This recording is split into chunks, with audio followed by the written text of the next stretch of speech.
Karthigai Deepam சீரியலோட today review தான் இந்த வீடியோவில் நம்ம பார்க்க போகிறோங்க. நம்ம சேனலை மறக்காமல் சப்ஸ்கிரைப் பண்ணிவிடுங்க.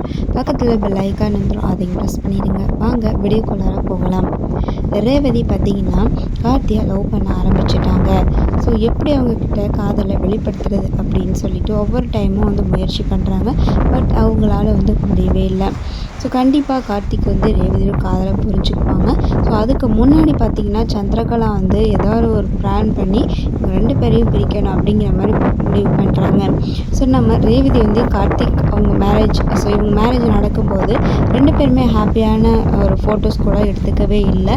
இப்போ ரேவதி என்ன பண்ணுறாங்கன்னா அவங்களோட சிஸ்டர் ஃபங்க்ஷனில் பார்த்திங்கன்னா கார்த்திகோ 2 பேரும் சேர்ந்து ஹாப்பியாக இருக்கிற மாதிரியான மூமெண்ட் எல்லாம் பிக்சராக எடுத்து கேமராமேன் பார்த்திங்கன்னா எனக்கு ஒரு ஆல்பம் போட்டு கொடுங்க அப்படிங்கிற மாதிரி ரேவதி கேமராமேன் கிட்டே சொல்கிறாங்க. அதுக்கப்புறம் அந்த ஃபோட்டோஸ் எல்லாம் உங்கள் ஃபோனுக்கு வாட்ஸ்அப் பண்ணியிருக்கிறேன் பாருங்கள் அப்படின்னு சொல்லிட்டு ரேவதி கிட்டே சொல்கிறாங்க கேமராமேன். ஓகே நான் பார்க்குறேன் அப்படின்னு சொல்லிட்டு ஒவ்வொரு ஃபோட்டோ பார்த்துட்ருக்குறாங்க. ரொம்பவே நல்லா இருக்குது, சீக்கிரமாக ரெடி பண்ணி கொடுங்க அப்படின்னு சொல்கிறாங்க. மேலேருந்து பார்த்திங்கன்னா சந்திரகலா அவங்க அந்த ஃபோட்டோஸ் எல்லாமே பார்த்துட்ருக்குறாங்க.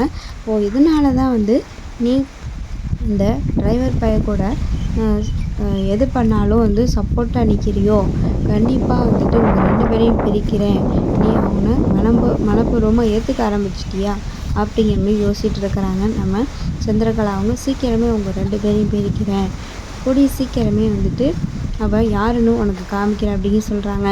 அதுக்கப்புறம் பார்த்திங்கன்னா நீ எதிர்பார்க்குற அந்த ஆல்பத்தில் உங்கள் கல்யாணம் ஃபோட்டோ இருக்காது, கண்டிப்பாக அவன் தீபா கூட அவன் பொண்டாட்டி கூட இருக்கிற மாதிரியான பிக்சர் தான் கண்டிப்பாக அந்த ஆல்பத்தில் இருக்கும், நீ அதை பார்த்து பயங்கர ஷாக்கிங் ஆகணும் அப்படிங்கிற மாதிரி தான் நம்ம சந்திரகலா அவங்க இப்படி பேசிகிட்டு இருக்கிறாங்க. என்ன நடக்க போகுது, சந்திரகலா அவங்க யோசித்த மாதிரி நடக்குமா, இல்லை என்ன நடக்க போகுதுன்னு வெயிட் பண்ணி பார்க்கலாங்க. இன்னொரு பக்கம் அந்த துர்காவும் கார்த்திகோடைய ஃப்ரெண்டை பார்த்திங்கன்னா மேரேஜ் பண்ணிக்கிட்டாங்க. இந்த விஷயத்தை சீக்கிரமே வீட்டில் சொல்லணும். ஆனால் இவங்க 2 பேரும் என்னடான்னா இப்படி அவசரப்படுறாங்க, என்ன தான் பண்ணுறது அப்படிங்கிற மாதிரி கார்த்திக் யோசிச்சுட்ருக்கிறாரு. என்ன பண்ணுறது, இவங்க மேரேஜை எப்படி சொல்கிறது, இப்போ வேறு ஃபங்க்ஷன் நடக்க போகுது, எப்படியாச்சும் இவங்க என்கேஜ்மெண்ட் முடிஞ்சதுக்கப்புறமாவது இவங்க கல்யாணத்தை பற்றி பேசணும்.